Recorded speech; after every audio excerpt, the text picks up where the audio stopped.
Hello, everyone. Welcome to the Denta Show. And of course, it's Thursday night. It's date night with Denta. And I am very lucky and honored today to have an interview with the legend. I feel like he is a legend, isn't he? Come on, he's 95 years old. He's running 14 miles in 7 days. His name is Pte Joseph Hammond.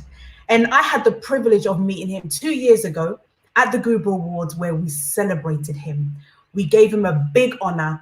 And since then, he is just been so inspiring. He's met everybody that you can think of. The Queen, Prince Harry, all those people that you want to meet. This man has met them. Now, today is a special day because the reason why it's special is because he is trying to raise £500,000 to support frontline workers and vulnerable veterans who are struggling at this time, COVID-19. I'm going to talk to him about in the 1940s, in the 1950s, 60s, 70s, 80s, 90s, and now what is happening. You know, I want to take him back into history. You know, he started as a soldier at the age of 18 years old. He's now 95. How is it like being a civilian? Does he have flashbacks? You know, what happens, you know, when you come out of being in the war zone, should I say? So I welcome you all to the Dental Show. I'm excited to have you today. And before I crack on, actually, I want to say a big thank you to Tap Send. So Tap Send, I have done a code, COVID-19GH. If you enter that code into your Tap Send, so you download the app, and you put COVID-19GH, right? Mr. Hammond Ashite will get £7.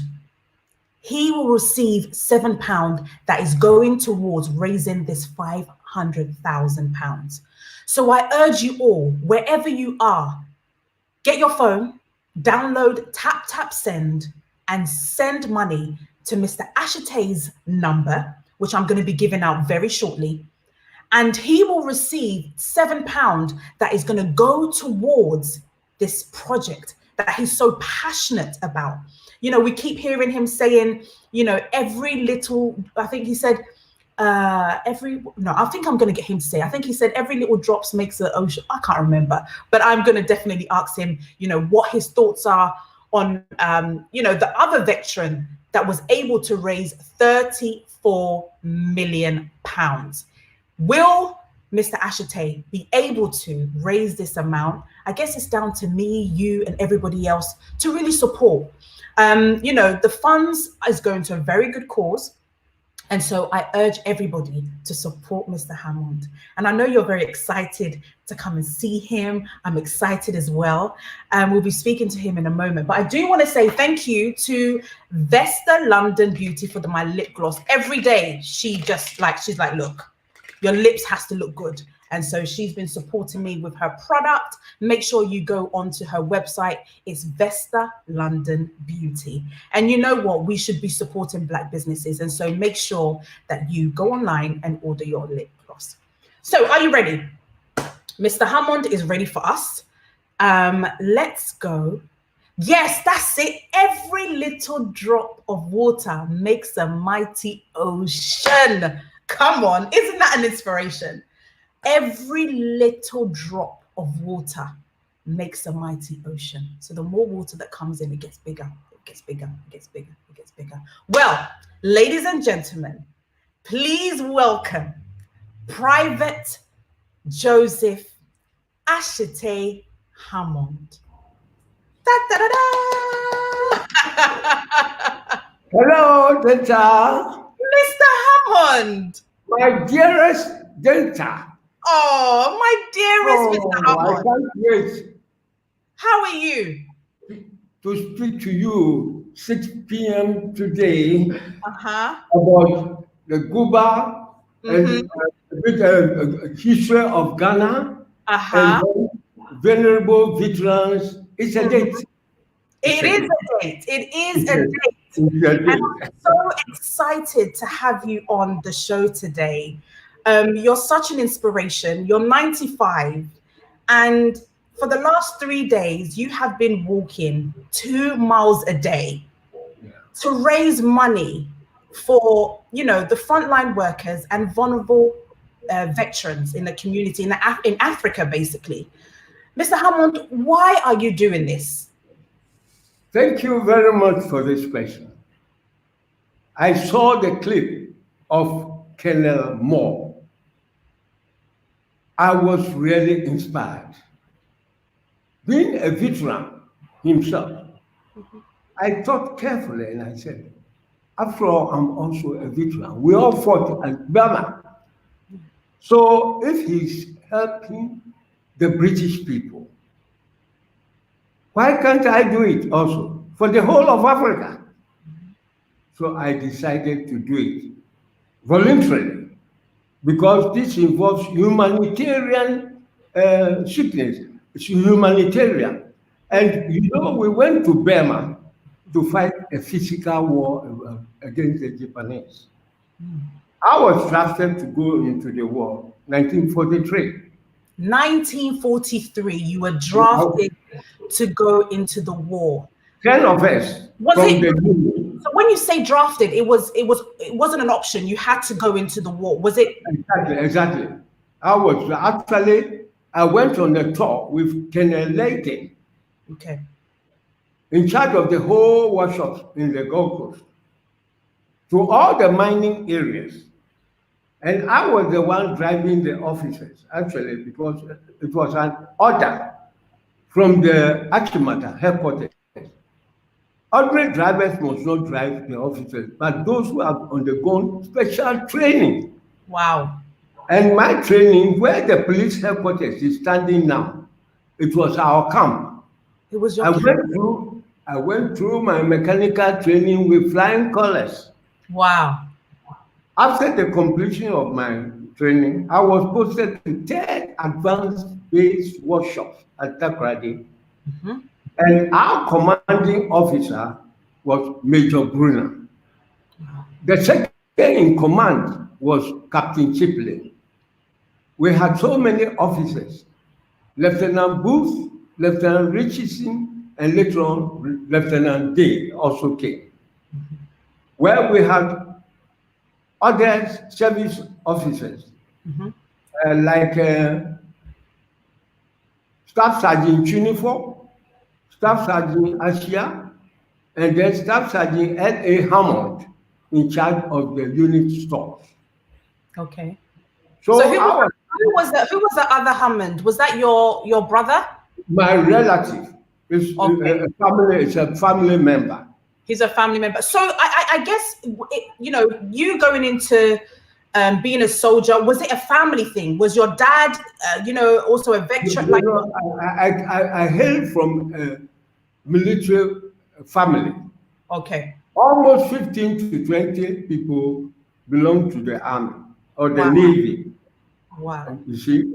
So I actually, my elder brother, the one that I come immediately after him, Samuel Hammond, actually studied in America, Atlanta, after the completion of his scholarship. And then President Eisenhower, by then, was the president of America. He applied and he was allowed. I think almost the first Ghanaian to be to join the American Army as a chaplain. As a chaplain? Chaplain, Episcopal Church, Methodist Episcopal Church. So he entered the army and then he rose to the rank of first lieutenant. He also went to the Korea War, 1950s. When he came back,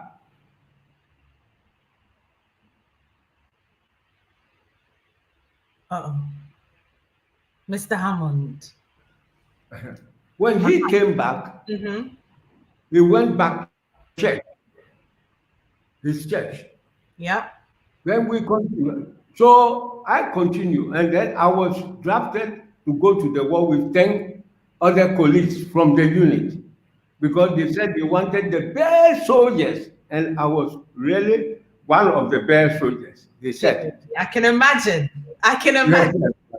And I was so young. So we went to the harbor 1943, November.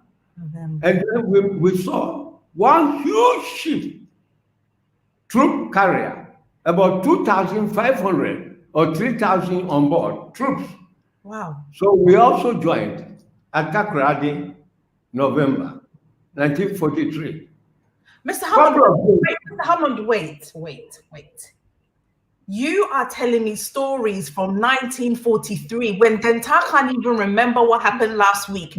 How are you able to retain all of this information? Because right now, honestly, I'm sure my viewers can testify with me that we can't even remember what happened yesterday, let alone, 75 odd years ago. How are you able to retain all of this information?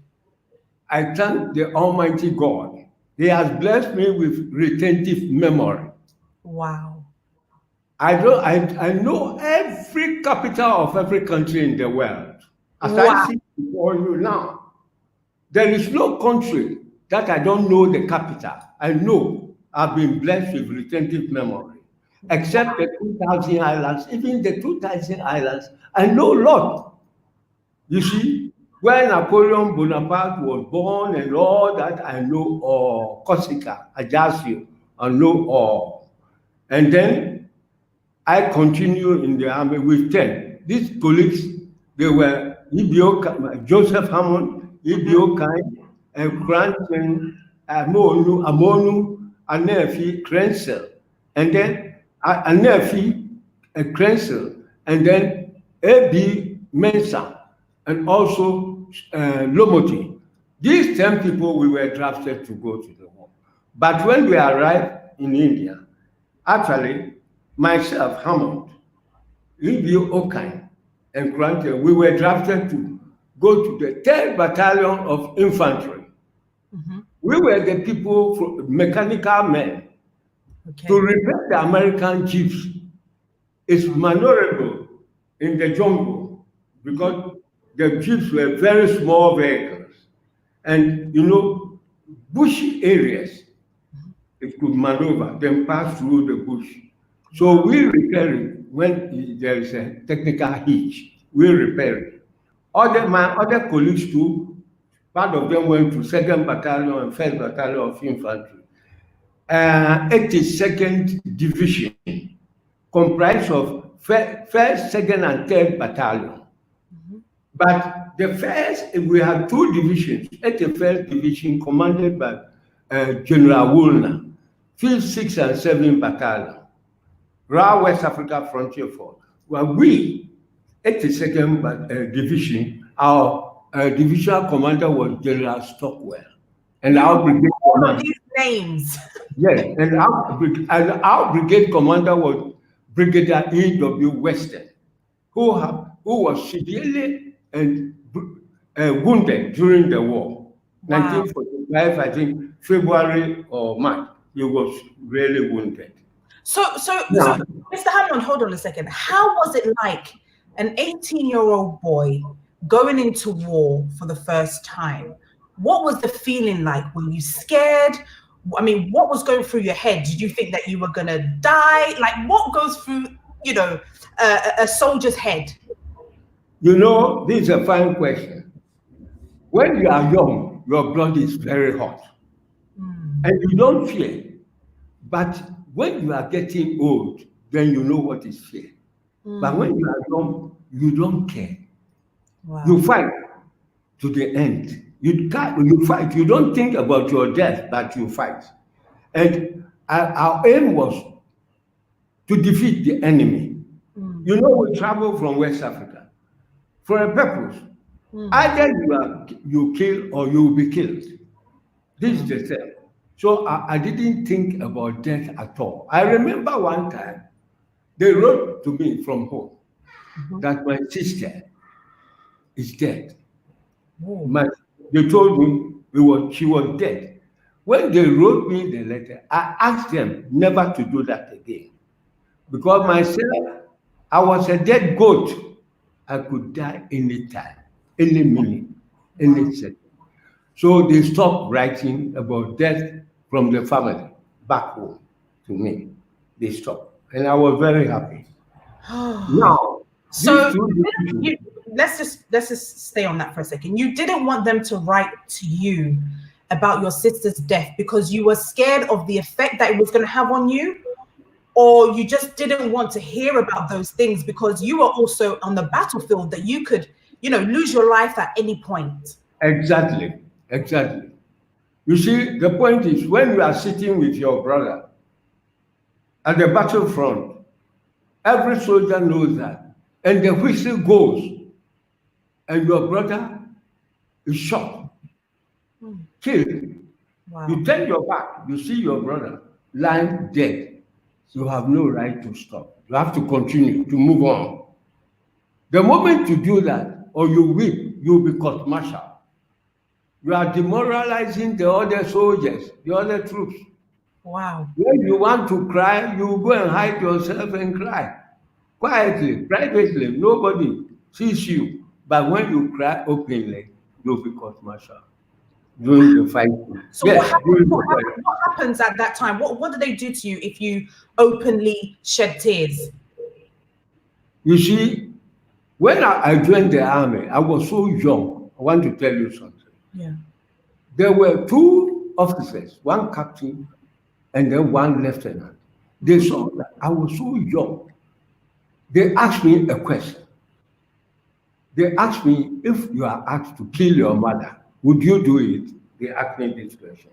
Wow. They asked you that Yes, question? my mother, if I'm asked to kill my mother, will I do it? I was eager to join the army. And the moment I hesitate, they will see that I'm a coward. So immediately I said, why not?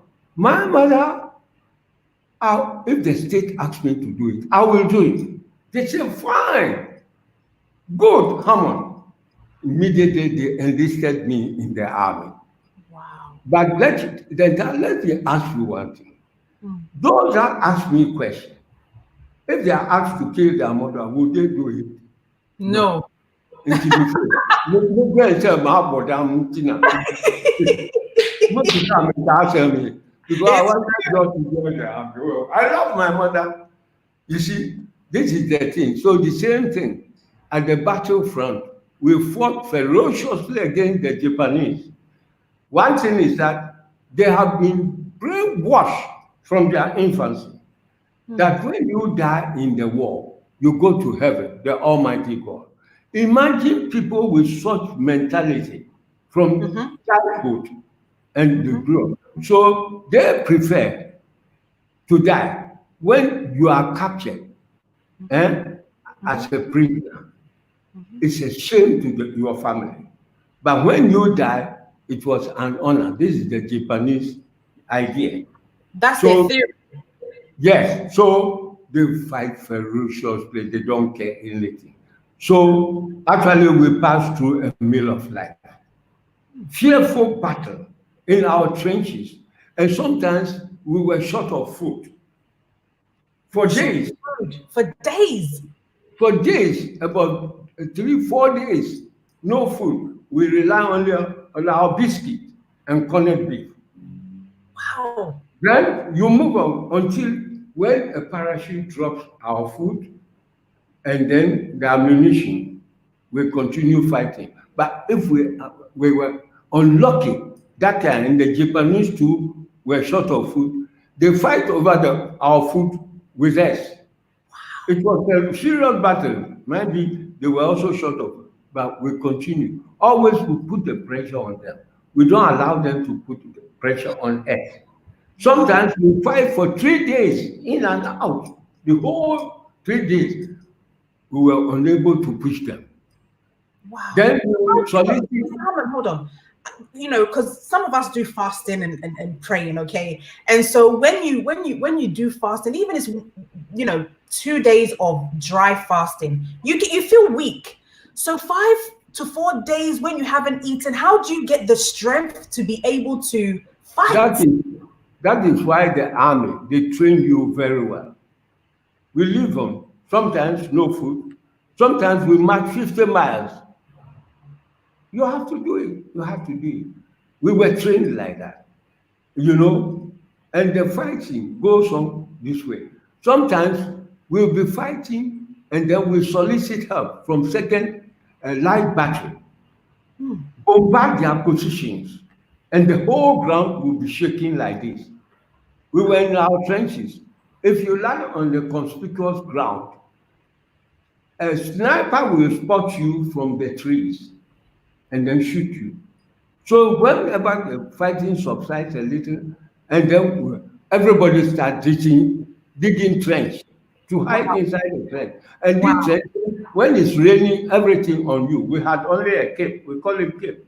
Small this thing coat, raincoat inside. And when the fighting was strong, sometimes inside, and you feel like urinating, you urinate in your palm and drink it.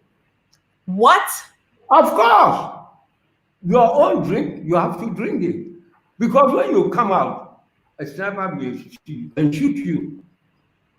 You drink. And the worst part is that when somebody is killed, and the person, nobody sees the person. Later on, you see the person floating on the river, the water, the Arawadi River, and floating. So dead bodies float on the water. And this same water is what we drink. The same water that There's no people water. have died, you drink that water. There's no water anywhere. That's the only water you have to drink. Yes, the Arawadi River is like the River Ganges of India. So this is Burma, River Arawadi. This is what we do. We drink. So in our water bottle, when you fill it, they put chemical inside for the disease, to stop the disease. And then it's like a salt. So you cannot drink it. You just in your mouth and gargle. The little in your throat, finish. You put it off. You can't drink it. It's like a salt. Who can drink salt? Then we continue the fighting. I remember one time we changed the Japanese, we changed the 81st Division at Butidor, then continued the fighting. There was a river town called Pakoko. The Japanese attempted to cross, but they realized that it would delay and we will massacre them. So they changed their plan and started going southward. We chased them. We continued fighting. Then we reached Mabu, a river town, where we crossed the river. One of our group, we had a rubber dinghy to cross, 6 men in it. This group made a grievous mistake. Instead of maneuvering quickly to land at the other end, they delayed, so they realized they were drifting to enemy territory. So they had to paddle. Yes, this tennis racket, this thing, table tennis, the small paddle. Yes, the paddle. We use that while paddling. And then they are doing rubber dinghy capsized. So we saw that whole 6 of them washed away by the river. Well, nothing we could do. It was war. So after that, we continued to fight. We fight ferociously. Was there any point in all of that where you felt that you were going to lose your life? Has there been any? Have you ever been shot? I don't know. Have you experienced death? I don't experience death, and I don't think about it because I was in it.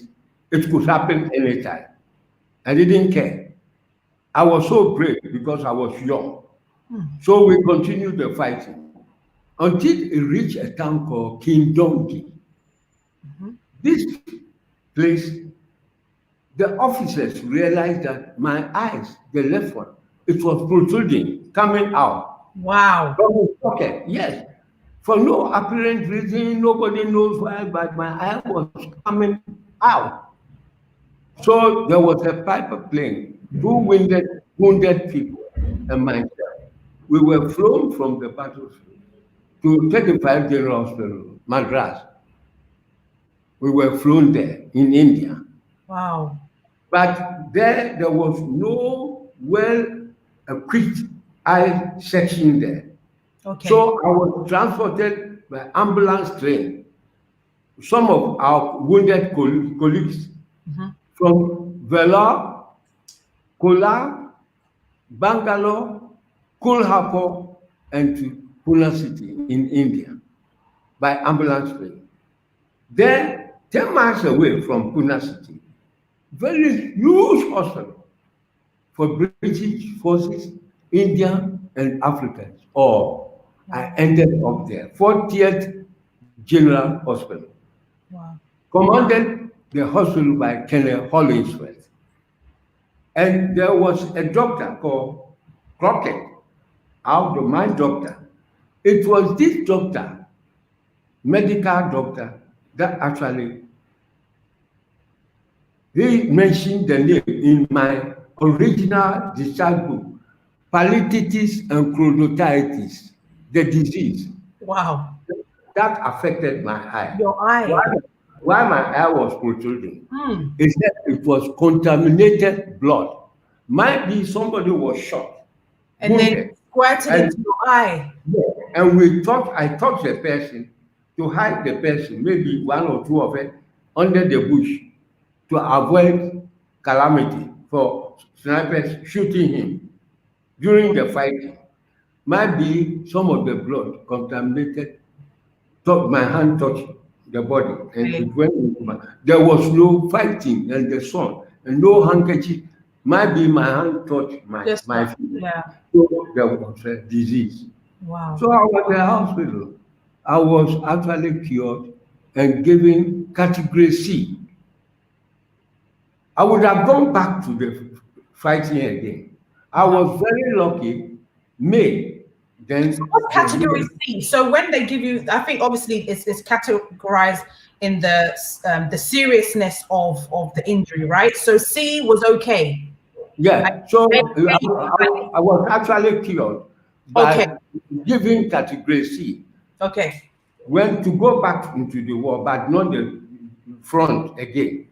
But we have some other works that we do. You see, jobs that we do. So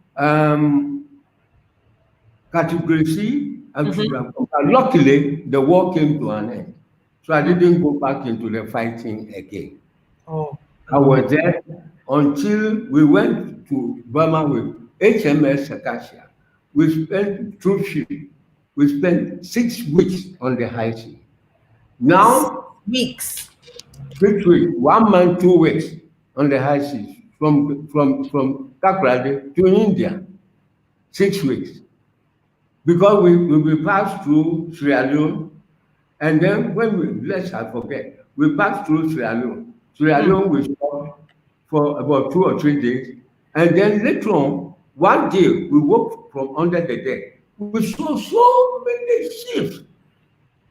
So actually we went to Sierra Leone with only 1 ship, but we left Sierra Leone with 21 ships.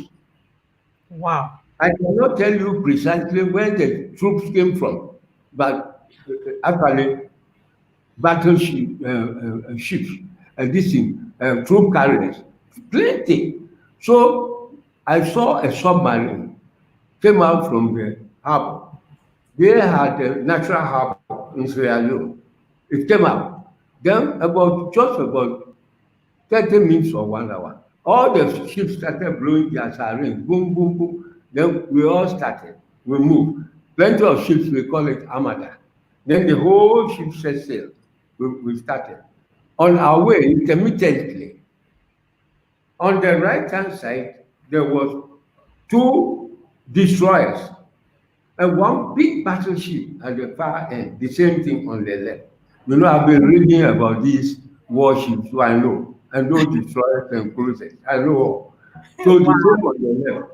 We continue. Occasionally, 12 military Hurricane fighters flew over the convoy to protect the convoy. Then occasionally, all the ships would blow, boom, boom, boom, then we change course. So actually we were going on zigzag course. So one day we asked the officer, Why is it that we don't go straight? But we have been going, changing. Yeah. And they said, hey, the German submarine, they run very fast. And if we don't take care and they overtake us, they will settle down and destroy all our ships with torpedoes. Wow. That was why they have been going since that point. Wow. Until we all reach Gibraltar. When we arrive at Gibraltar with all the 21 ships, the next day at dawn, when we came back, there was nowhere to be seen. All the 20 ships vanished. We don't know where they went. What? Only our ship entered the Mediterranean from Gibraltar. So something happened to those ships? Yeah, all vanished. We don't know. They were on special mission. So they left them. We were on our own, going to fight. So we entered the Mediterranean, we sailed, and it was a bad weather. I nearly died because I was vomiting. The sea was so rough. Wow. Tossing the ship up and down. Even all the while, they were vomiting also. Wow. Until we reached Egypt, the town called, very beautiful town called Port Said in Egypt. So we spent 2 days there. Then we entered into the Suez Canal. The Suez Canal from Port Said to Port Suez is 100 miles.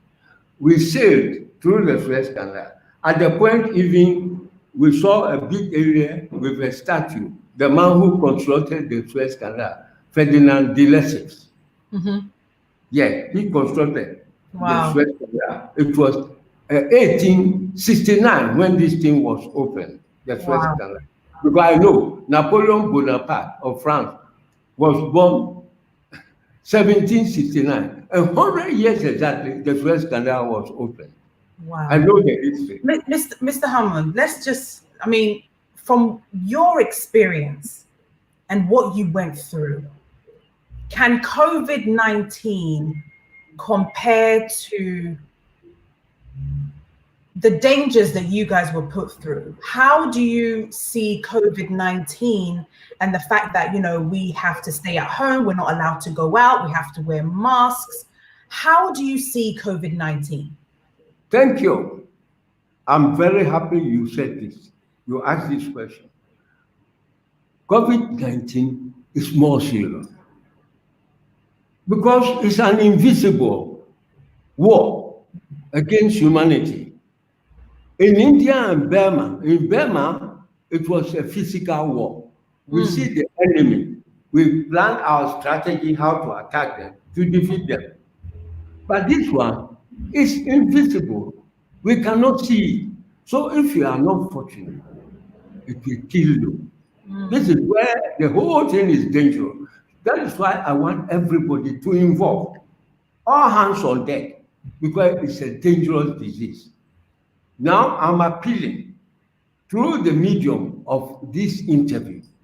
I'm appealing to everybody in the world, especially Africa. I'm appealing to all our presidents who is not involved in this thing seriously.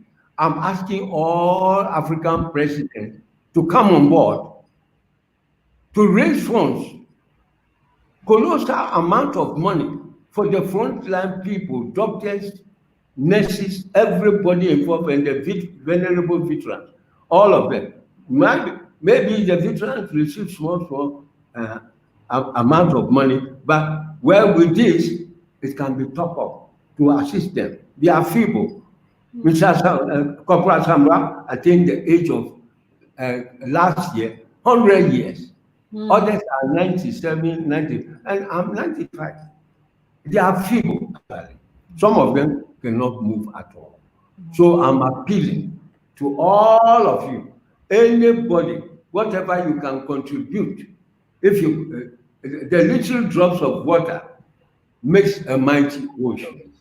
So please. It surely does. And, you know, just to kind of pause you there, if you haven't already donated, I know some of you must have donated already.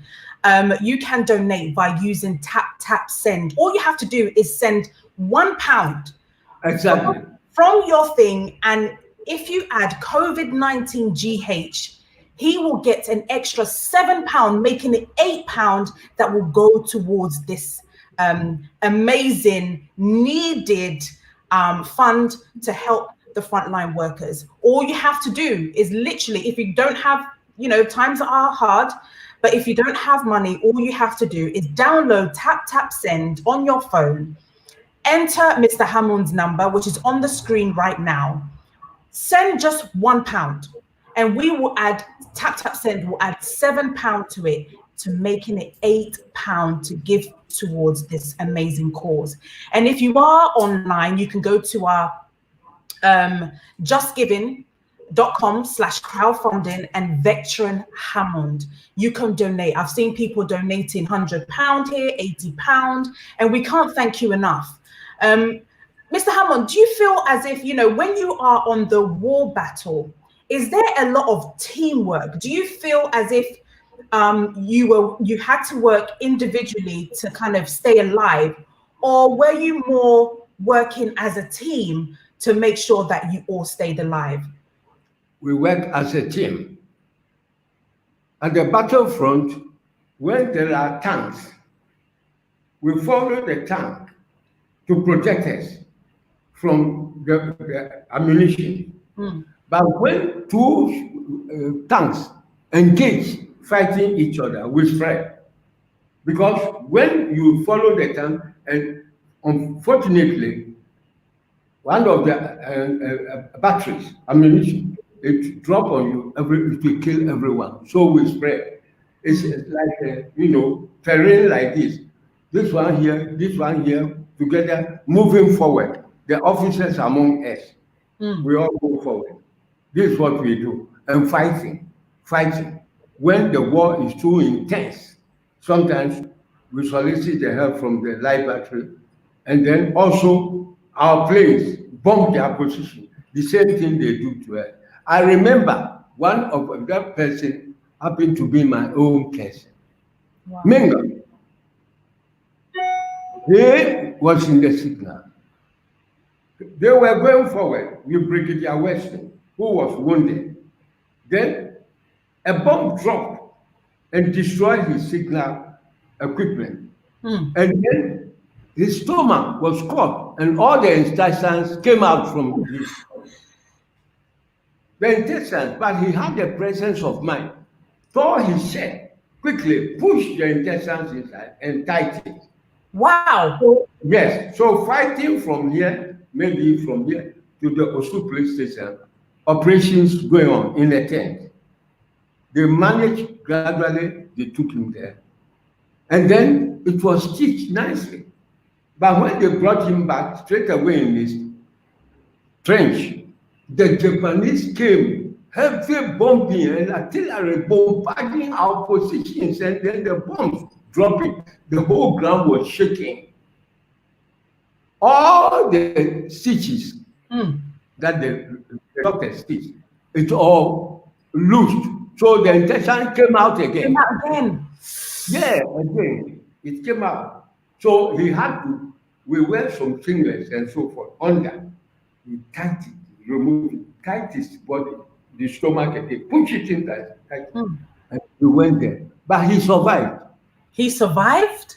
Yes. After the operation, he didn't go to the front again, but they flew him in a Piper plane, one plane, to New Delhi, American hospital, straight away, in India, from Burma to India. As they did mine, flew from Kindongi in Delhi. Mr. Hammond, I mean, having this discussion and seeing what you went through, when you became a civilian, did you have to have like some type of psychology, because there's a lot of things that you've seen. Did you, when you came to be a civilian, did you start having nightmares? I mean, and flashbacks and, Very nice question. Before we arrived from Burma, we were all assembled, and the commander, our general, spoke to all. He said, remember, You have been taught how to kill. Now you are going to civil life. The law is there. Whoever will provoke you, go to the police station and report. We are Second World War. Sometimes when we are highly peeved, you feel like killing the person. It comes back. The killing instinct comes back. Wow. So the only thing you do is to go to the police and report. Wow. They will let the person sign. So that the person will not worry you again. Otherwise, this is what actually happened. I didn't think about anything. Only one thing is that whoever provokes me, you see, I have patience. I will count 3 in my head. Wow. Forget everything. The next moment I talk to the person. Probably this thing, God has helped me to reach the age of 95. Yes, because it's the heart. Wow. Jesus said, when Jesus said, when somebody slaps you, somebody asked in the Bible, how many times? He said 7 times. Allow the person, to slap you. It doesn't mean that you are a lunatic, but patient. The meaning, the adage is that be patient. Wow. Whoever offends you, forgive him. That's all. Wow. This is the way. Yeah. So I have that patience. When somebody offends me, I don't keep it 2 minutes. No, I forget. Probably that has given me, helped me to reach the 95. People always ask me, what is the secret? Yes, because I don't understand. You're always smiling. You're always happy. Yeah. You're always, energetic. I make myself happy. Wow. I make myself happy. You see, do you think nowadays we're keeping too much grudges inside? We're not able to communicate our feelings? You know one thing? As I sit before you now, I have no enmity. I have no enemies. Only loved ones I have. All in my heart is that I love everybody. When you offend me, I forgive you. That's all. And I keep moving. That is all. I don't think ill of anybody. No enmity. No. Only love and grace to people. You smile to people and you are going to receive a lot of lovers too. Reciprocation. They reciprocate. The more you love people, they reciprocate that same love to you. If you hate, whatever you sow, you reap. So if you're a person that likes quarrel, character assassinations and so forth, when you throw a ball to a wall, the ball will come to you. The same thing will happen to you. So always I think about what Jesus taught us, and always on the peace trail. Peace. Amen. Yeah. And this is what we need to bring peace into the world. We fought ferociously, and at the end, we brought peace into the world. Amen. But Mr. Hammond, obviously I did touch on in Ghana, there was trouble. You asked me to tell you a story. This one will be very brief. Sergeant Jete, I hope you remember. For 1948, we were promised heaven, actually, that when we return, they will give us pension, they will this and that. 1946, when we landed at the Arikana Barracks, Takoradi, the governor was then Governor Alan Benz. He came, congratulated us. When he reached me, I was so young, he patted my head and he said, hello, my son, congratulations. So we went to the war, and I shook hands with the governor. I was especially happy. Why? Because me shaking hands with the governor, I was so happy that he shook hands with me and congratulated me. Now, when we were discharged from the army, 46, actually. So how many years were you on the battlefield? 3 years or 2 years? 2 years. 2 years. 2 years, yes. Well, we changed. Okay. And we were the 81st Division. We were the 82nd. And our insignia, our troops are still using. When you see a spider on the shoulder of our Ghana soldier, it's 81st Division. Oh. They are still using. Okay. And when you see cross two spear on the shoulder, it means 82nd Division. Our division. So they Commanded. did a tattoo on your shoulder? Yeah, here. You see Wow. a yellow with a two cross. You see some of the Ghanaian soldiers. Yes. You see, 82nd and 81st. They are still using it. You see. No. Mr. You Hammond, see? did you have, you know, I'm talking about Sajajete. okay, go ahead. In 1948, a serious thing happened.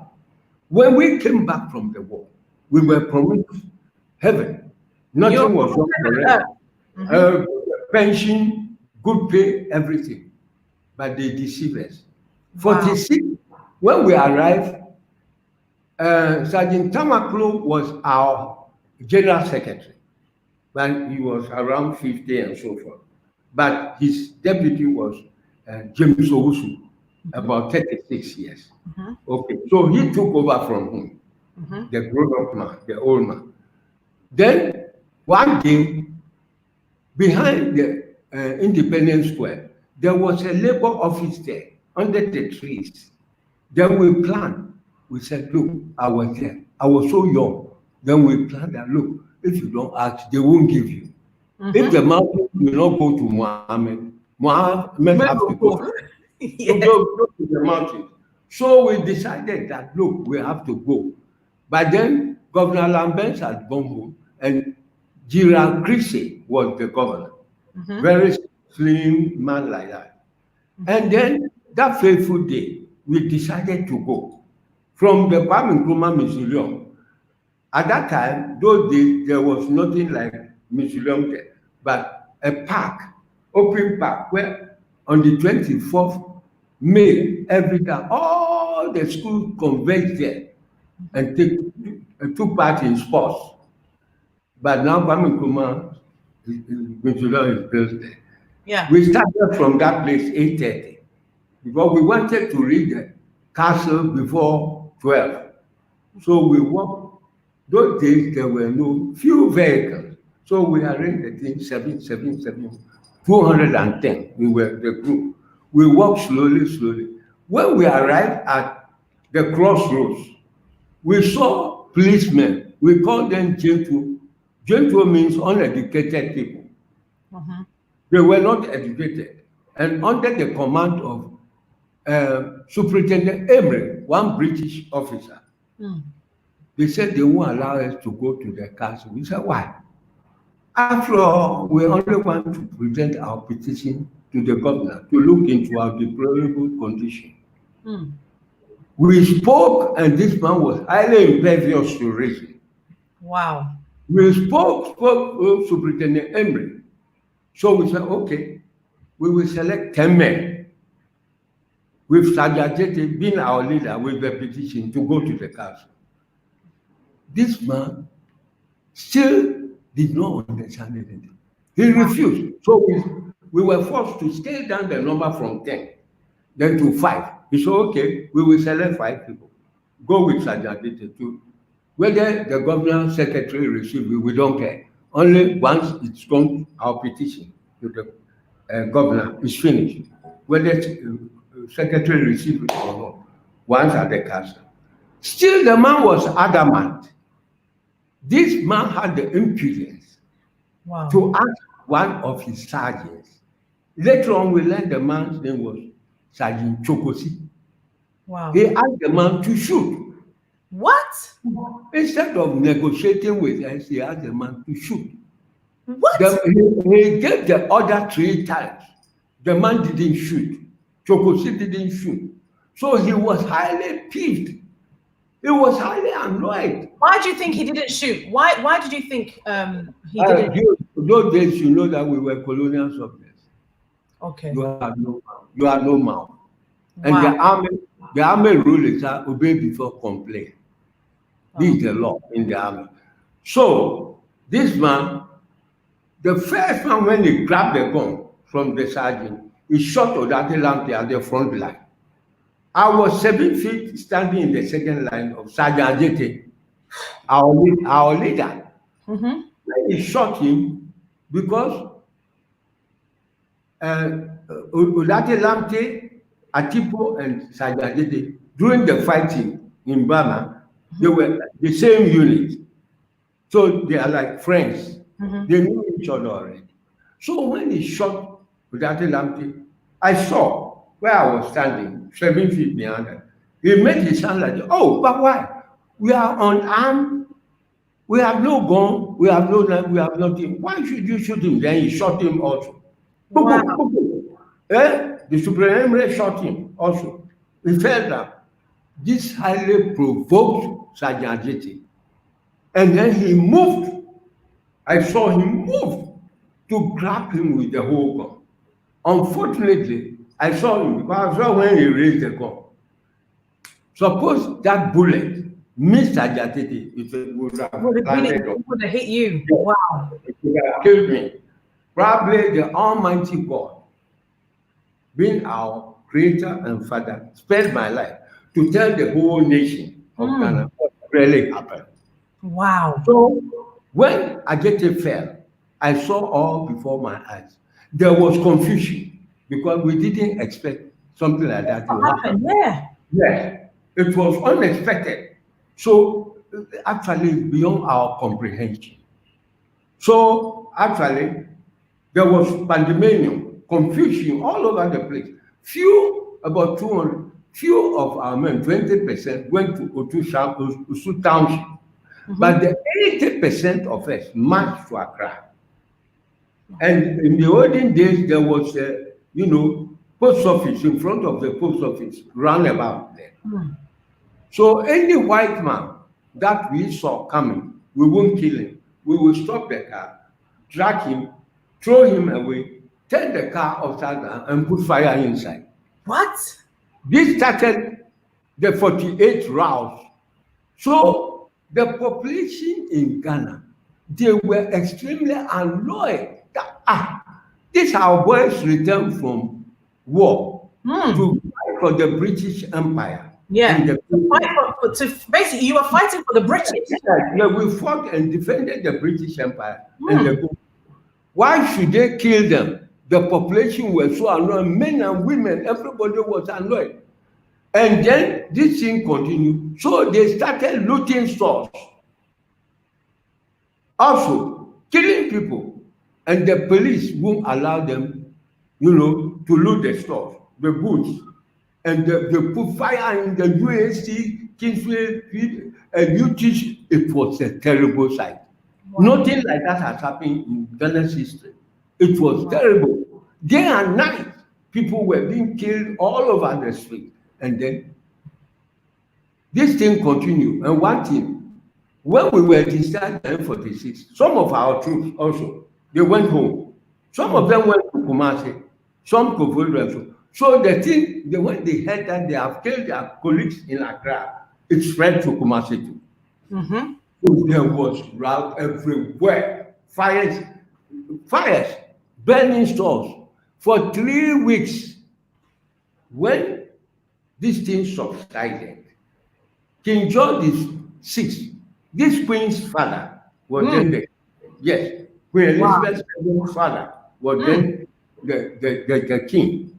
So he sent Watson Commission from the colonial office, headed by Mr. Watson. He was the chairman. How was the colonial time? How was it on a daily basis? Like what happened during the day? Were there a lot of racism? Were there a lot of attacks on, the Ghanaians? What were happening in those days? You see, we were colonial subjects. You had no mouth. They have total control over us. Whatever they ask you to do, you do it. Wow. Otherwise, you face the rigors of the law. The law was in their hands, and they control everything. So when they ask you to do this thing, you do it. You see, when this thing happened, Watson Commission came to look into the cause. Why the soldiers, Sergeant Jete group, we were killed. This packed off the whole route, 1948, for 3 weeks. They brought in Nigerian troops to quell the rout. They failed. Wow. They had to go back. Then this thing happened. It was an avalanche of trouble, that Superintendent Emery brought on a peace-loving country like this. It was this, what happened. So we didn't say anything, only the civilians they fought for us. And one thing is this, when they look into it, they realize that we have advanced more than our constitution. So our constitution was changed. That enabled Dr. Kwame Nkrumah, there was election, 51, he came to office as the leader of government business. And I know all his cabinet, first Ghana cabinet ministers, I know all. Wow. And how was Kwame Nkrumah those days? I mean, we've heard the history about him, but we never experienced. Today I will tell you something. These diluted stories they are talking about Kwame Nkrumah. Look, today I want to make it clear. Kwame Nkrumah is Ghana. Wow. And Ghana is Kwame Nkrumah. Finish. Wow. Where were all the leaders?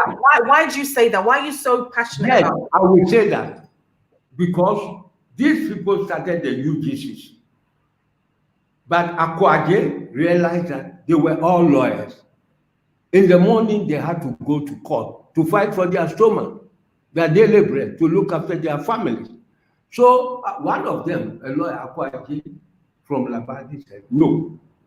One day we'll be sitting here and Ghanaians, Gold Coasters will come and mob us. They will lynch us that we have deceived them. So we must have somebody permanently for this job. That was why he recommended Kwame Nkrumah. Wow. And Kwame Nkrumah came down from Britain with Kojobo Joe, 1947 December, to receive the appointment letter. At those days, the UGCC had only 13 branches across the country. 13. But when Kwame Nkrumah assumed as a General Secretary of the UGCC, 1948, Nkrumah was able to open offices all to the north, over 300 branches. Wow. When he saw the way they were going, I agree with Kwame Nkrumah. You know, King Mensa at the Cape Coast, they signed, you have been to school, you know, 1844. You see, 1844, they signed an agreement with us.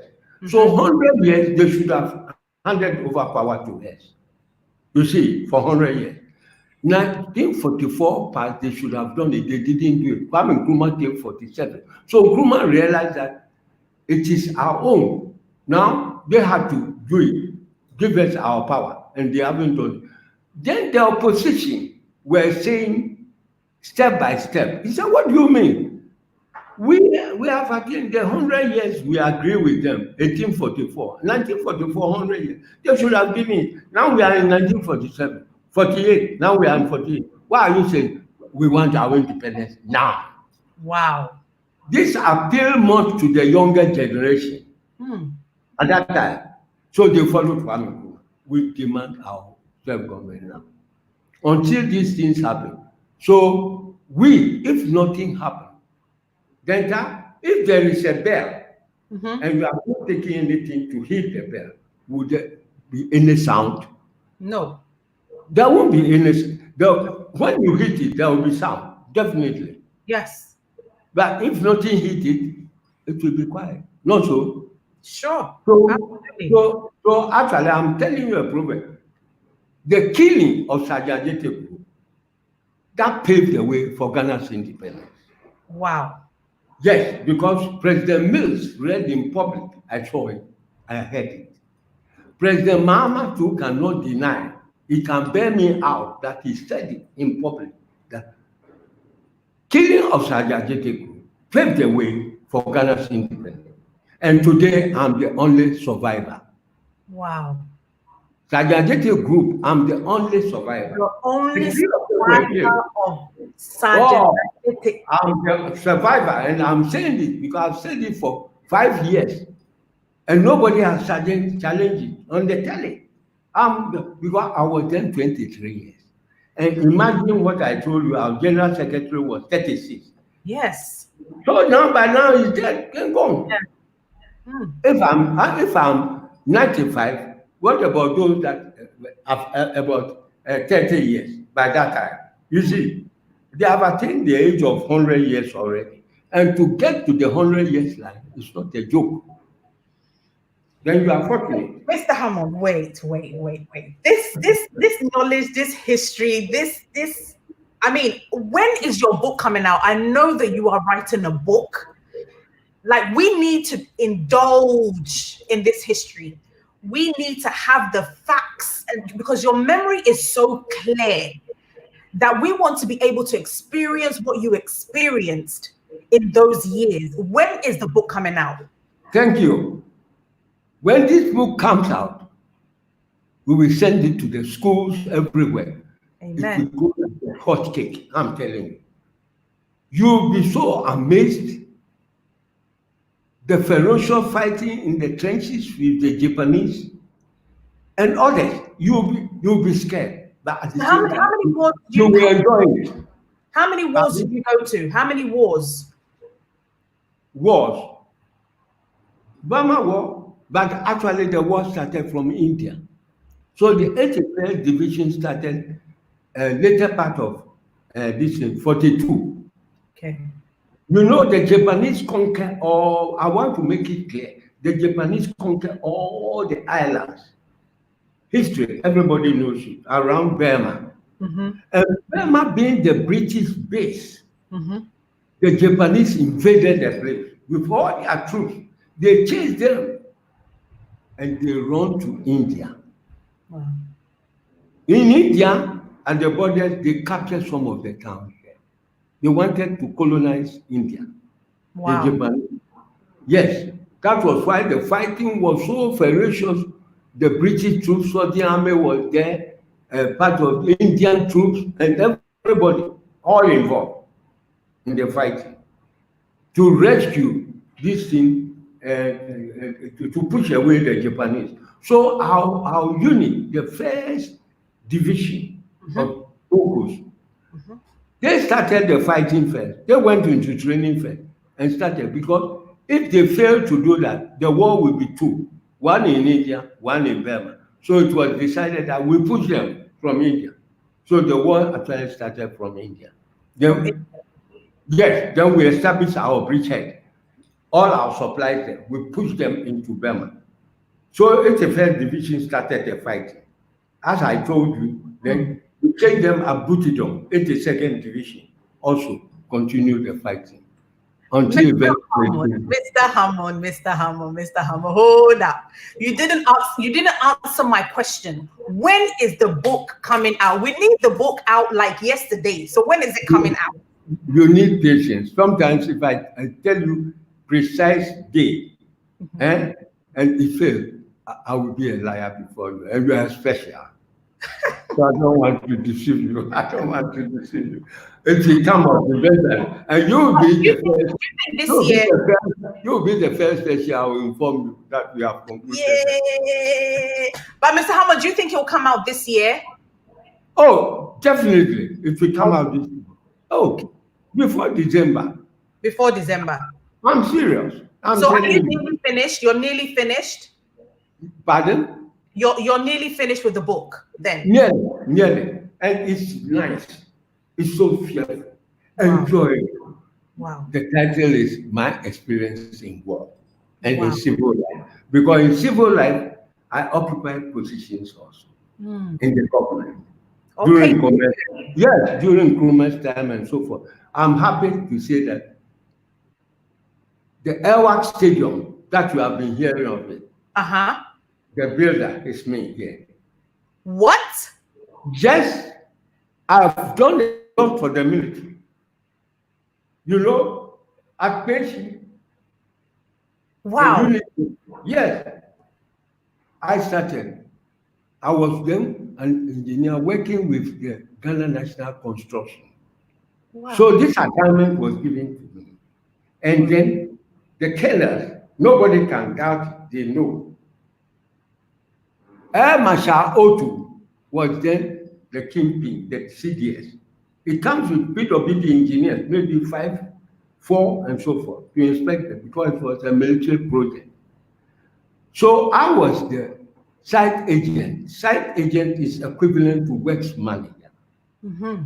So I was in charge, and the man that represented the military was Captain Maxwell Simpi Absante, who happened to be General Champon's Commissioner of Sports later on. Wow. He rose to Colonel Maxwell Asante, that everybody, Simpi Asante, everybody. Then Colonel Bokapia, the field unit, they all know me. We call him VC10.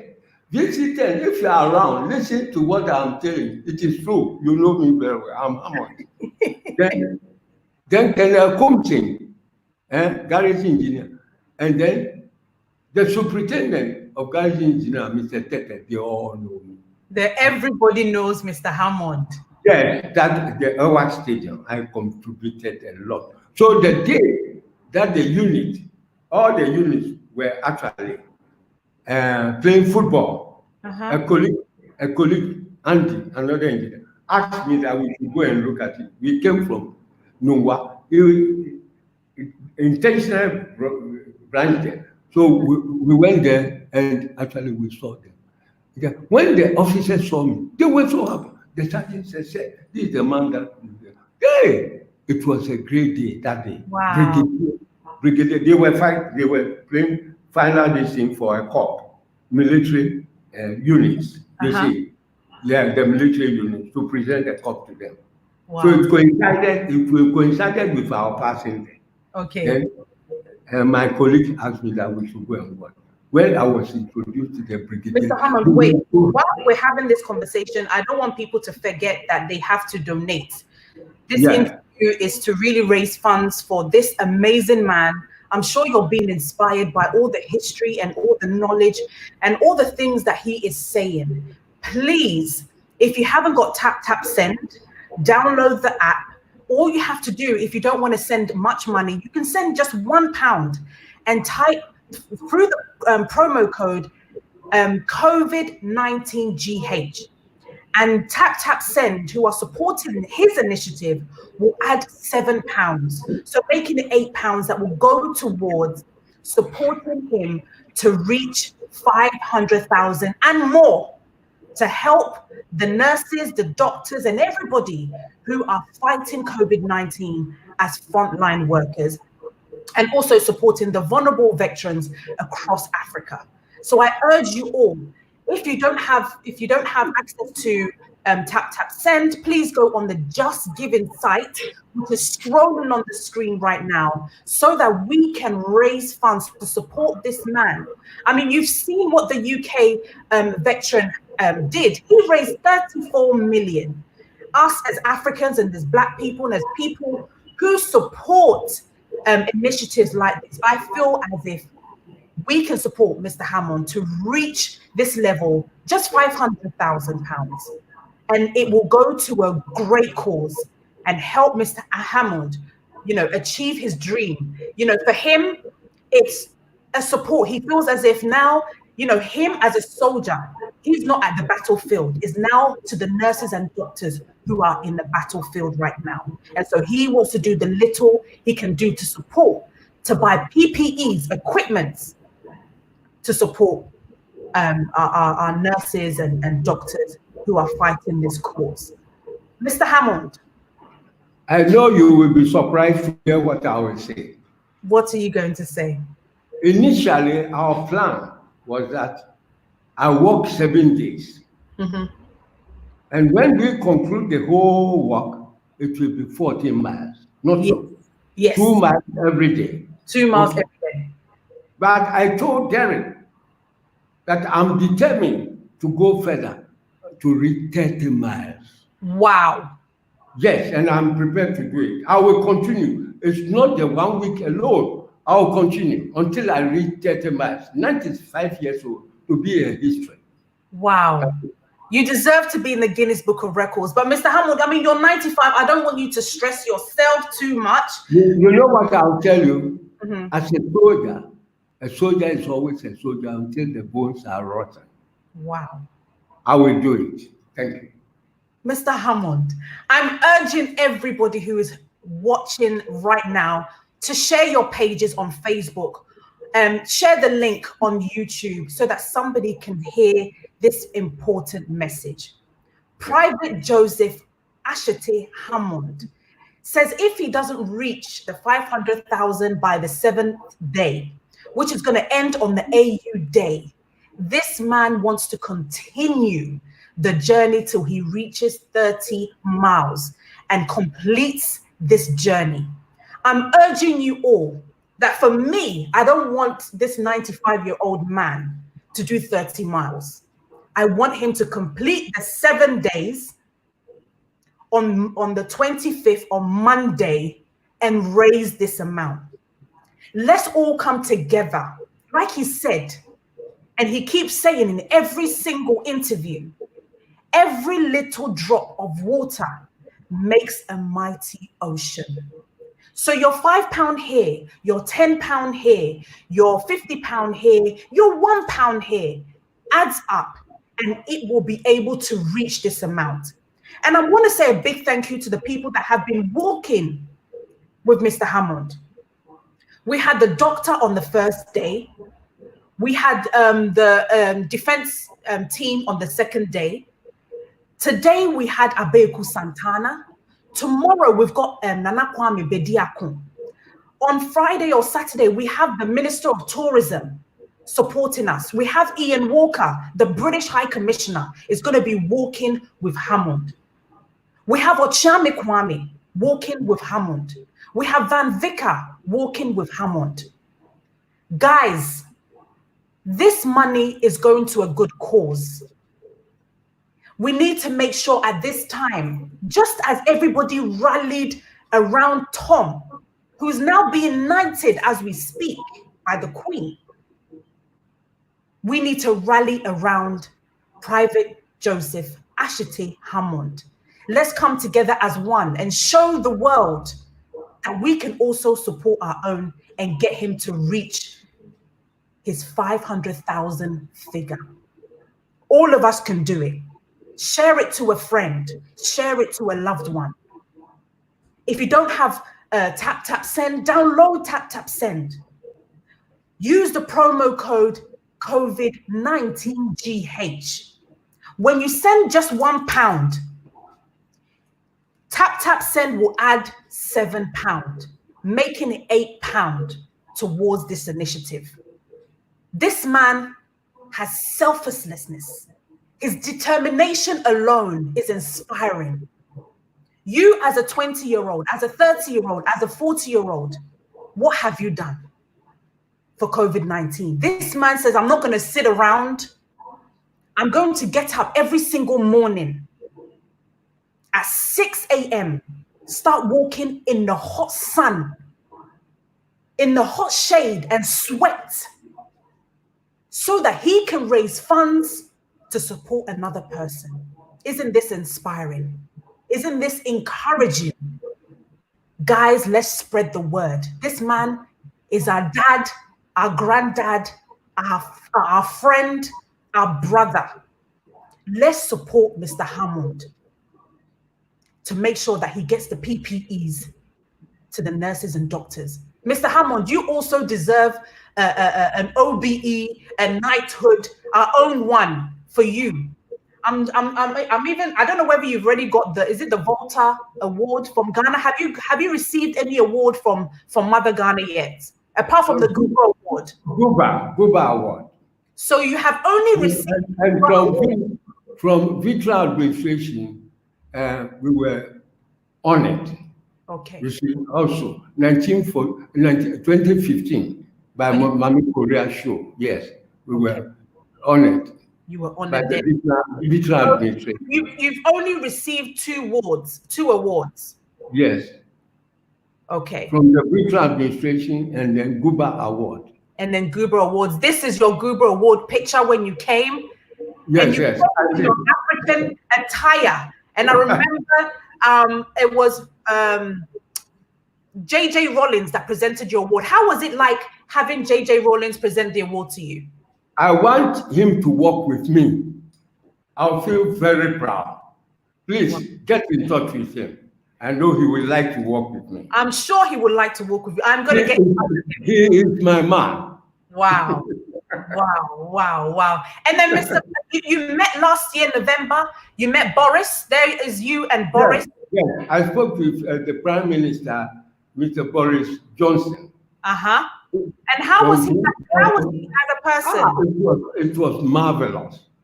We discussed so many things about Ghana, UK, and this thing, but Prince Harry, especially about war. And who's this? Can Prince Andrew, the Duke of York, also. Yes. I attended meeting about 3 hours with others with him also. So they all know me very, very well. They all do know you very, very well. And who is this person that's on the screen now? Yeah. This is the Minister of Foreign Affairs in Ghana. You met him at your hotel. Exactly. It's true. We met him. Yeah. We met her. We met her. And what was this day? What were you doing here wearing your shades? I know you love your shades, Mr. Hammond. Yes, this one, actually, I represented the 54 Commonwealth nations.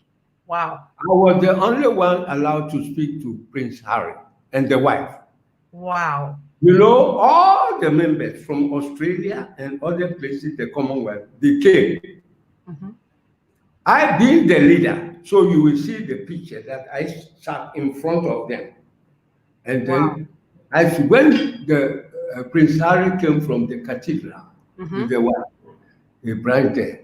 He had a lengthy distance. I was very happy because he being a soldier too, from Afghanistan. Yes. Being a soldier. We were so happy. He was very happy with me because he asked me my division, 82nd Division, fought in Burma and so forth. And I know that he also fought in Afghanistan.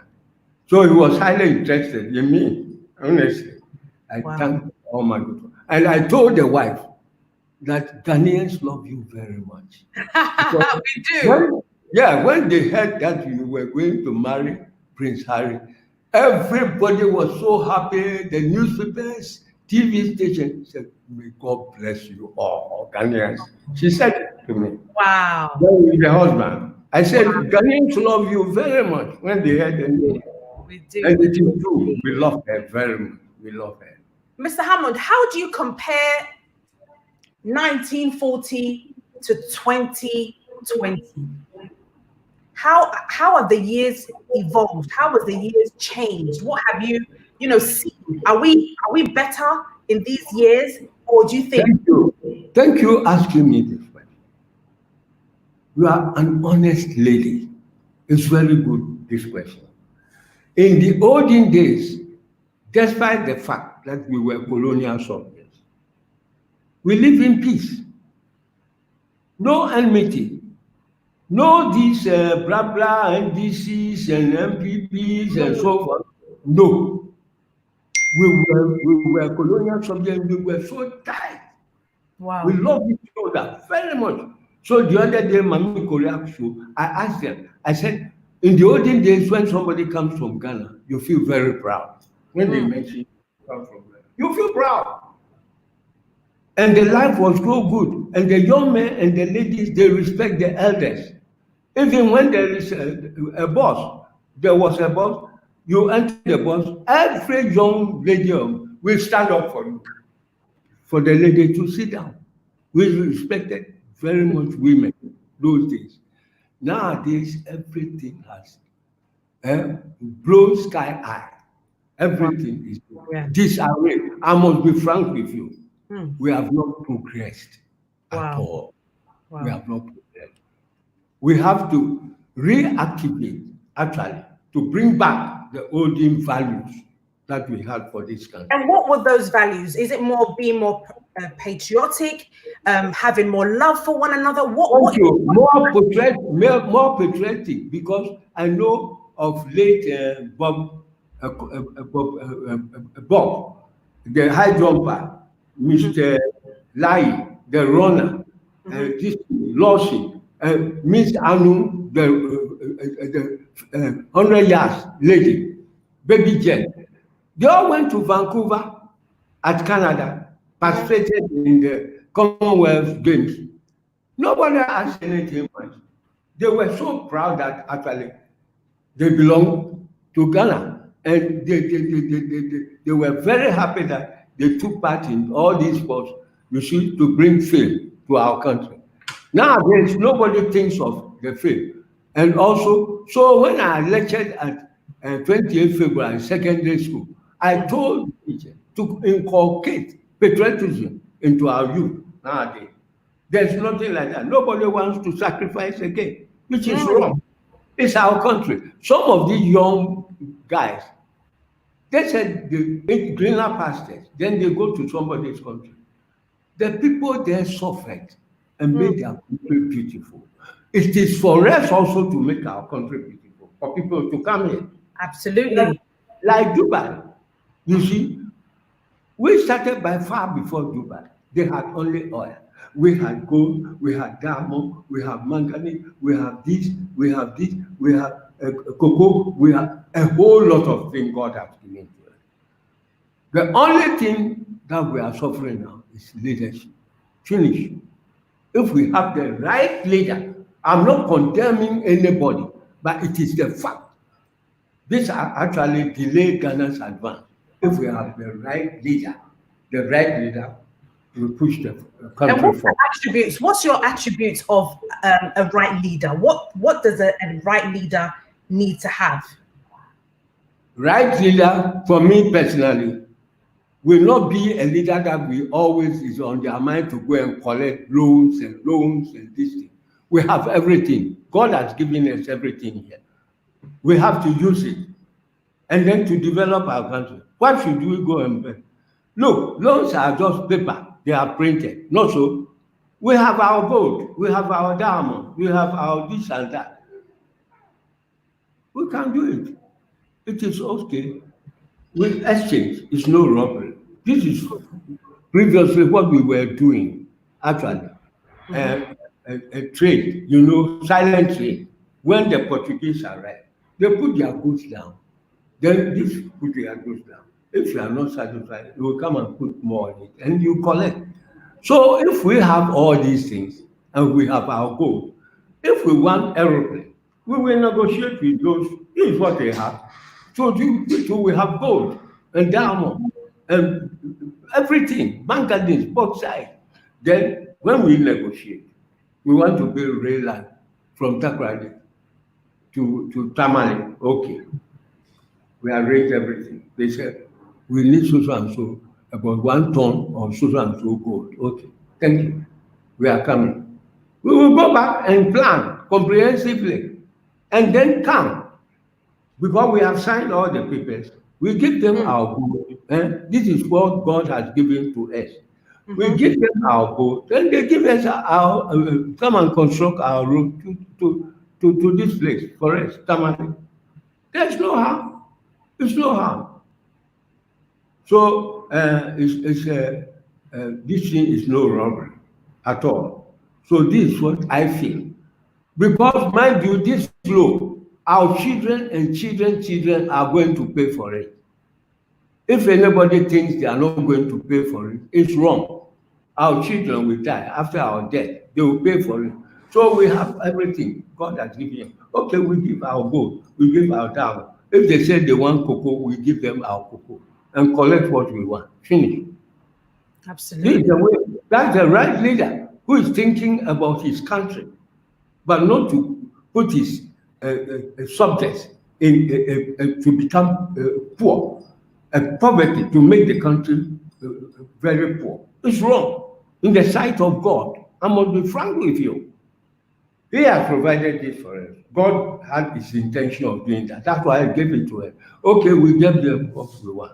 And then we collect what we want. Finish. That's all. That's the right leader that we want. I must be frank with you. Okay. Not somebody who will go and put the country in debt. Recently, I saw one officer from the parliament in Britain. He insulted our leaders. He said, why should we yes, he insulted. The clip is there. But Mr. Hammond, why should I collect loans And Mr. Hammond, but don't you think we are in our situation that we are in because of what happened in the past? What the British did to us? You know, they took a lot of our gold. I mean, a lot of our gold are sitting in the UK. Don't you think they've messed up our system and messed up who we are and messed up maybe even our identity? Do you think that, you know, that has a part to play as well? Thank you very much. They have to apologize to us. They have made us to suffer centuries. They must have a change of heart that they have done us wrong, honestly. We are human beings. Why should they treat us like that? I feel very sad, honestly. I feel very, very sad. Very sad. But I love them. I want them, if they don't love us, me, I love them. That's why I lay down my life to defend the British Empire. This is what I want them to do. Okay. Mr. Hammond, Mr. Hammond, I know that there's a fund that they're giving to veterans now. Was it something that was very difficult to come by? You know, did you have to fight for the Brits to give you, you know, the pensions that you deserve? Are you getting the right pensions at the moment? Thank you. I thank you very much for bringing up this subject. This thing should have started a long time ago. Okay. But well, since they have realized their mistake and they are doing it, look, you know what I'll do? I will thank them.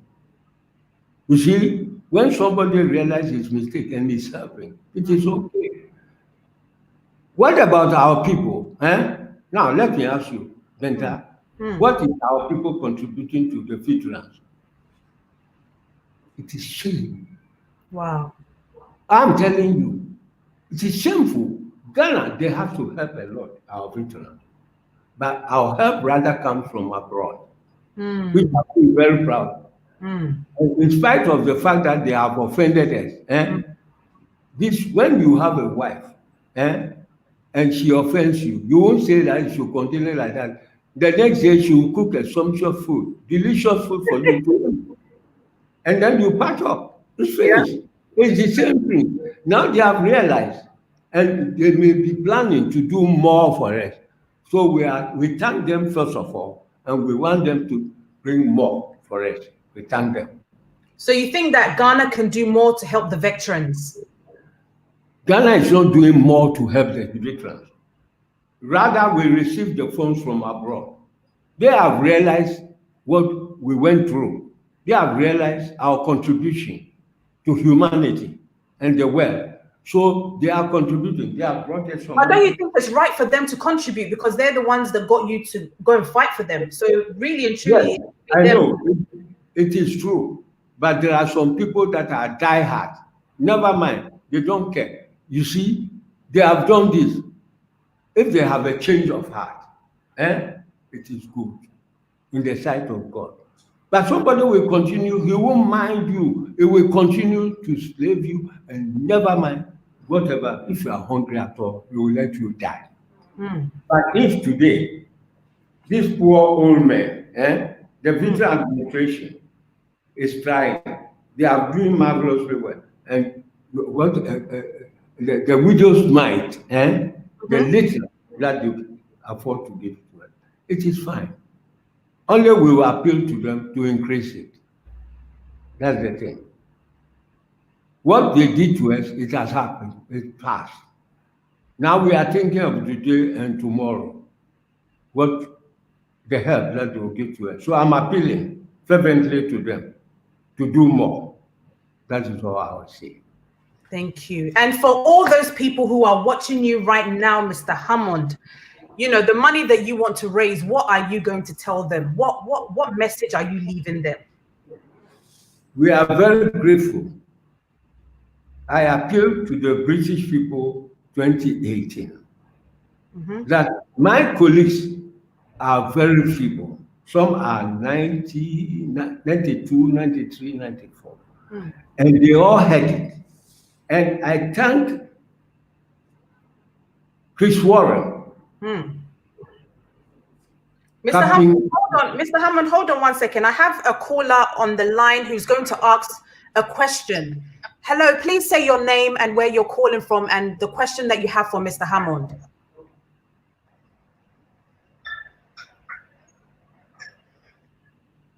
Oh, I've lost the caller. Hold on a second. Hello, you're live on the Dentar Show. I have Mr. Hammond on the line. What question do you have for Mr. Hammond, please? I just want to know, what advice will Mr. Hammond give to the up-and-coming soldiers? Very good. Okay, thank you so much. Thank you. Mr. Hammond, did you get that question? Exactly. Okay. I know a lot about the army. And we have gone ahead. The young ones are now coming, and I would like to give them advice. Okay. If they listen, it is good. In the olden days, our instructors bullied us. Very wicked way. But they gave us very good training as soldiers. Now things have changed. Today we have even three kinds of veterans. We have the Second World War veterans. We have also Gold Coast veterans, those who didn't go to the war. Okay. And then we have Ghana veterans. Okay. Three, approximately around about 20,000 veterans. So I'm speaking on behalf of all of them.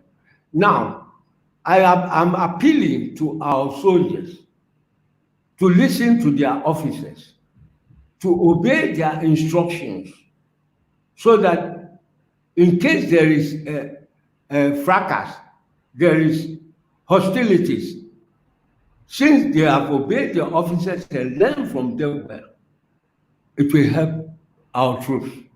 It will help them. We want to build a first-class military in our country, not just haphazardly, and some will be going where they don't care. They have to follow strictly.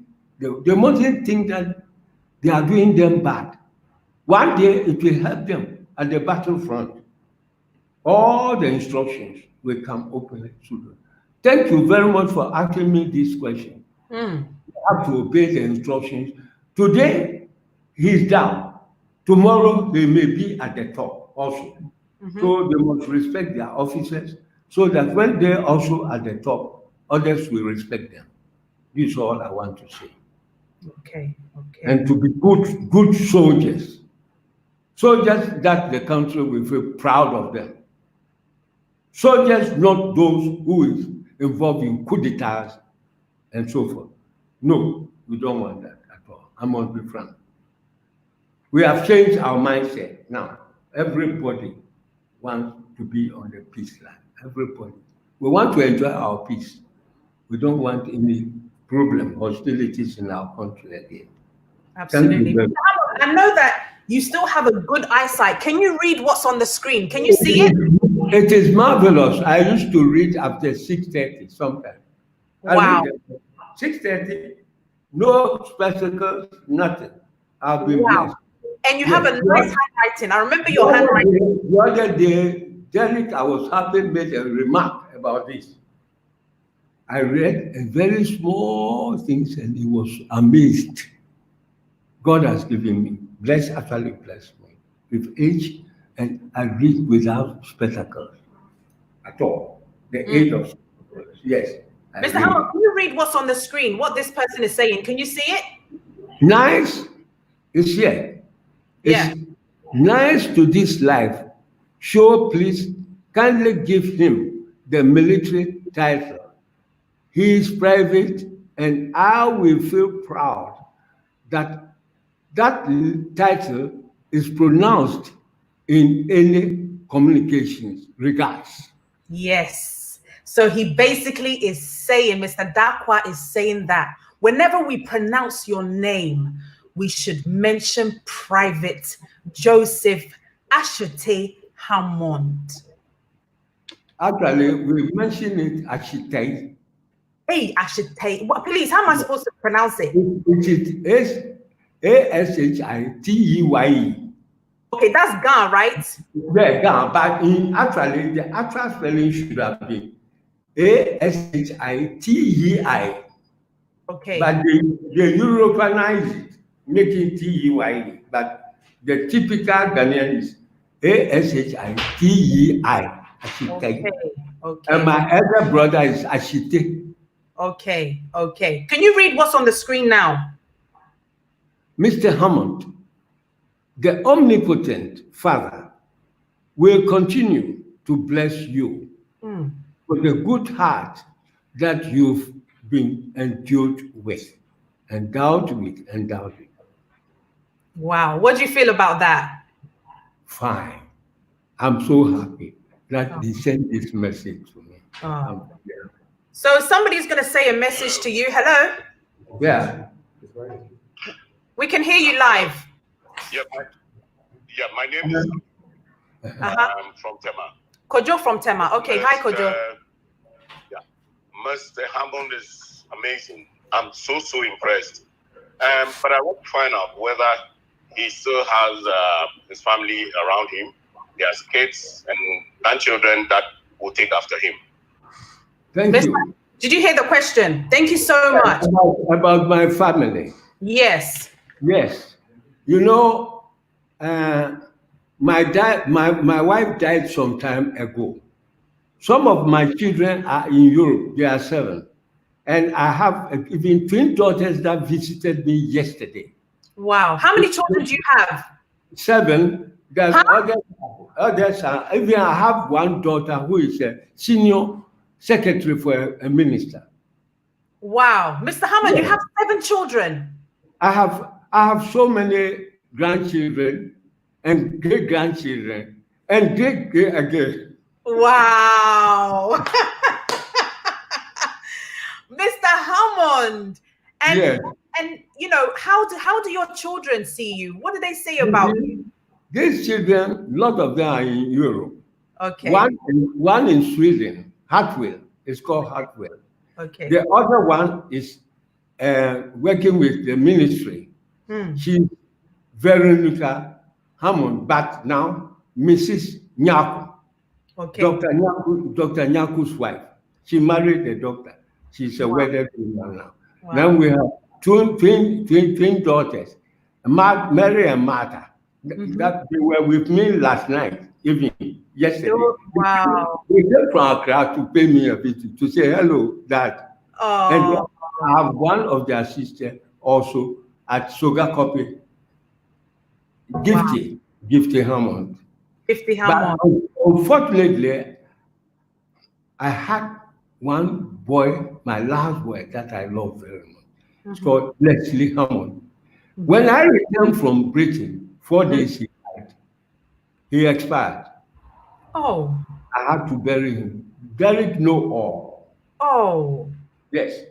So November I was in a hell, honestly. And the children, the children, school going age. Only the senior one went to the varsity and received the certificate this April. Wow. But yes, but the rest, school, according to our custom, once they were school going age, I had to bear all the expenses. They're very expensive. To buy the funeral, the coffin, buy the burial ground, buy all this thing where they put the dead body. You see, the mortuary, all the mortuary expenses. Everything. And then the drinks, we call it this thing, kettle. That means where the family heads, they sit, and I'm a family head. So I bought all these things, suffer for it. Almost 40 million. Wow. From my pocket. Nobody helped me. Wow, Mr. Hammond. Well, but I thank the Almighty God and Jesus that they were able to see me through and everything. And one thing I thank Derek. Derek has done a lot for me. I will take this opportunity to thank him. When in Europe one, Chris Warren, I love them in Capi, Lansby. These people did a lot for me. But Derek saw me through. It was a hectic time in London. Very cold season. But this man has a heart. Honestly, I don't know how to explain it. Derek is good. He saw me through for me to have a good time during this celebration. It was Thank you, Derek. Thank you, Derek. It was a hectic time, but Derek did all his best to make me very happy. And may the Almighty God bless him for me. He will. Yeah. Derek Kobina, thank you so much. So I'm asking you to bless, to thank Derek for me. Derek, thank you so much for looking after Mr. Hammond, Mr. Private Hammond. And, you know, he thanks you very much for everything that you have done for him and continue to do for him. So we're going to wrap up. It's been an impactful session live here on the Dental Show on ODANA. If you haven't subscribed, click that subscribe button. If you are following me on Facebook or you haven't actually followed yet, you're just following the link, press the like button. And Mr. Hammond, you have something on the screen. Can you read it? Yes. Watching Private Hammond brings me much joy. His voice is strong. His eyesight is great. He has a sense of humor. He has a sweet spirit and full of life. Dental thanks for honoring him with an award. Thank you very much. May God bless you all. May God bless you. So I have another question for you from an audience, and then we'll wrap up. Hello, what's your name and where are you calling from? Yeah, my name is George Amel, and I'm calling from Tema. Okay. Hi, George. I just want to say to Private Hammond that he is one of a kind, and his sort, I don't think will ever be repeated on this earth. And I keep praying with my whole team that the good Lord should bless him, give him enough knowledge, give him good health, and also help him to complete this amazing journey. People, please support Private Hammond. Thank you. Thank you so much for your message. We really appreciate that. You know, God bless you. I think, I don't know if you can see the messages. Everyone's saying, God bless you, Mr. Hammond. You know, Nokwari says, God bless you. My son is actually watching you, Mr. Hammond. He's going to be 12 next week on the 26th of May. Nokwari is going to be 12 years old, and he says, may God bless you. That is coming from my son, Nokwari, who's watching. And there's so many other people. We have our trustee, Yvonne. And again, she, you know, saying thank you for this great interview. Walk with Mr. Hammond is the hashtag. Make sure that when you are tweeting, Mr. Hammond has been on the BBC News. He has now featured on CNN. He was in a daily, he was in a Mirror newspaper. He's been on the Ghana newspapers. He's everywhere. We want you to share the link. We want you to spread the word on this amazing man and what he is doing. He wants to impact. He wants to do a big impact. Before he leaves this earth, he wants to make sure that this £500,000 is raised. And so I'm urging everybody to make sure that you donate and support our veteran. God bless you. Somebody says, God bless you to the highest, Mr. Hammond. Very impactful, Michael says. I mean, so many, if we were to go through this, Mr. Hammond, the messages that you have received is over 200, Mr. Hammond. People are showering blessings upon you. And I know that the good Lord will definitely bless you, Mr. Hammond. Thank you so much for joining us on the show. I want to say a big thank you to Tap Send for this generosity. All you have to do is get the app, download it, send just £1. They will add £7. And Mr. Hammond will receive the money. If you don't have that option, you can also go on the Just Giving site and donate. And I want to say a big thank you to MTV Base. MTV Base have now basically joined forces with Guba and Forces Help Ghana, who are bringing this support to Mr. Hammond. I think that, this is something that we also need to share with you, that Guba and Forces Help Africa is supporting Mr. Hammond with this initiative. We are backing him. We are making sure that the word gets out, and that when the money is received, the due diligence and the right things are done to make sure that the right people receive these funds. And so don't think that any penny of people's donation will be spent otherwise. It will go to the cause that Mr. Hammond has set out to do. So thank you so much to Derek, the whole Guba team, for standing by Mr. Hammond at this time. And Mr. Hammond, we say to you, Ayiko. Thank you. And may the Lord Jesus Christ bless you all. Oh, thank you very much. Mr. Hammond. I'm going to share with people what you said to me that I should tell my mother. Mr. Hammond, what should I tell my mother? You said you gave me a message before we came live. I want you to tell them live, Mr. Hammond. What do you I said, I'm not going to shy over this. It is a fact, and it is true. I gave you a message for your mother, and please make sure you tell your mother. My mother is listening. Nokwari, make sure that grandma is watching. Tell the message. Tell them that Hammond said he thanks your mother very for bringing you such a beautiful lady for the world.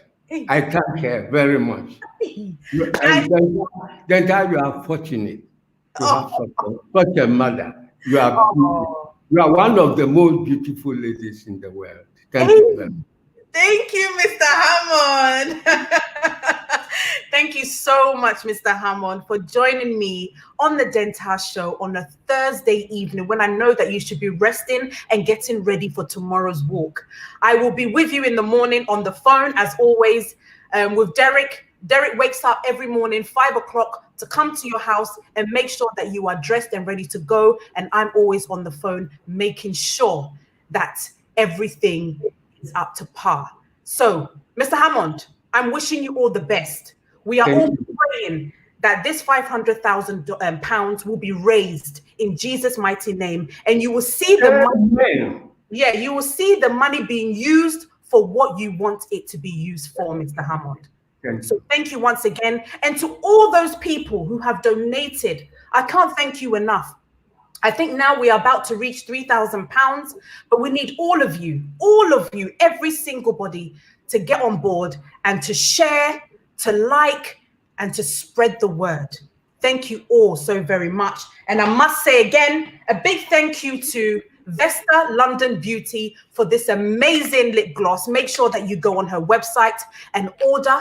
She's actually sold out at the moment. She's waiting for new orders. Make sure that you join. If you want to find out more about the Guba Foundation, make sure that you go to www.gubafoundation.org. Thank you to the Guba team. Thank you to Derek for this great initiative, and we are supporting this wholeheartedly.